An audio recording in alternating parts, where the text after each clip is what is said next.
Hello बच्चों, let's read this question. It says a car travels from place A to place B at 20 kilometre per our.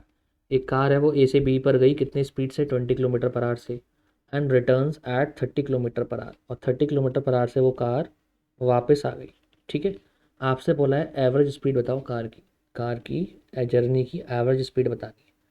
Suppose करो car A से B तक गई, जाने में speed दे रखी है हमें कितनी 20 किलोमीटर पर आवर. तो जाने में जो स्पीड है वो है 20 किलोमीटर पर आवर और सेम पाथ के अलॉन्ग आने में जो स्पीड है वो है 30 किलोमीटर पर आवर. कितनी है 30 किलोमीटर पर आवर. सपोज करो गाइस ये टोटल डिस्टेंस डी है. टोटल डिस्टेंस हमने ले लिया डी. ठीक है, अब सुनो ध्यान से, हमें एवरेज स्पीड की चाहिए तो डिस्टेंस तो पता है लेकिन टाइम के बारे में तो हमें कुछ नहीं बताया. तो सबसे पहले हमें टाइम निकालना पड़ेगा. तो गाइस ए से बी तक जाने का जो टाइम है, सबसे पहले आप देखो time taken by the car to go from A to B. A से बी तक जाने का जो टाइम है सपोज करो वो है T1. तो टाइम का फॉर्मूला क्या होता है? टाइम का फॉर्मूला होता है distance upon speed. Distance upon speed यही होता है. ठीक है, तो ए से बी तक जाने में डिस्टेंस है डी. ए से बी तक जाने में डिस्टेंस तो डी दे रखा है और स्पीड कितनी दे रखी है गाइस आपको? स्पीड कितनी दे रखी है 20 किलोमीटर पर आवर. जाने की स्पीड है 20. तो ये T1 आ गया. ये कितना आ गया? T1 आ गया. ओके, अब हमें आने का टाइम निकालना है.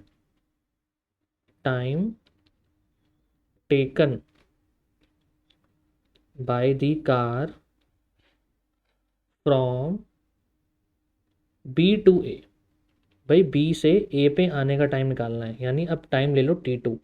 तो टाइम होता है डिस्टेंस विच इज़ सेम और आने की स्पीड कितनी दे रखी है हमें 30 किलोमीटर पर आवर. आते हुए स्पीड बढ़ गई, ये है 30 किलोमीटर पर आवर. ठीक है जी, तो गाइस टोटल टाइम निकाल सकता हूँ मैं जर्नी का. मुझे आने का टाइम मिल गया, जाने का टाइम मिल गया. सो टोटल टाइम हो जाएगा T1 प्लस T2. ये हो जाएगा D/20. ये हो जाएगा D/30. तो ये टोटल टाइम आ गया. अब एवरेज स्पीड का फॉर्मूला क्या होता है गाइस? किसी भी बॉडी की एवरेज स्पीड क्या होती है? एवरेज स्पीड होती है total distance upon total time. यही होता है. टोटल डिस्टेंस कितना हो गया देखो, कार के जाने का डिस्टेंस कितना था? कार के जाने का डिस्टेंस था डी और आने में भी डी ट्रैवल किया है. जाना डी और आना डी, तो टोटल डिस्टेंस कितना हो गया? D plus D. और टोटल टाइम कितना है? D/20 जो पीछे निकाला है प्लस D/30. तो ये हो जाएगा गाइस 2D/, ये कितना बनेगा? डी कॉमन ले लो, 1/20 प्लस 1/30. ठीक है जी, ये कितना बनेगा? डी से डी कैंसिल, ये हो जाएगा 2/, ये कितना जाएगा? 600. ये हो जाएगा 30 प्लस 20. ये बनेगा, कैलकुलेशन ध्यान से करनी, ये हो जाएगा 2 × 600 अपॉन ये कितना हो जाएगा? 30 प्लस 20 50. 0 से 0 गया, ये 12 टाइम्स 12 2 24.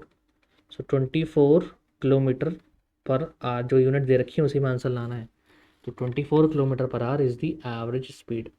कौन सा ऑप्शन करेक्ट है guys? Option B is correct. Okay, so I hope you have understood it well. Good luck.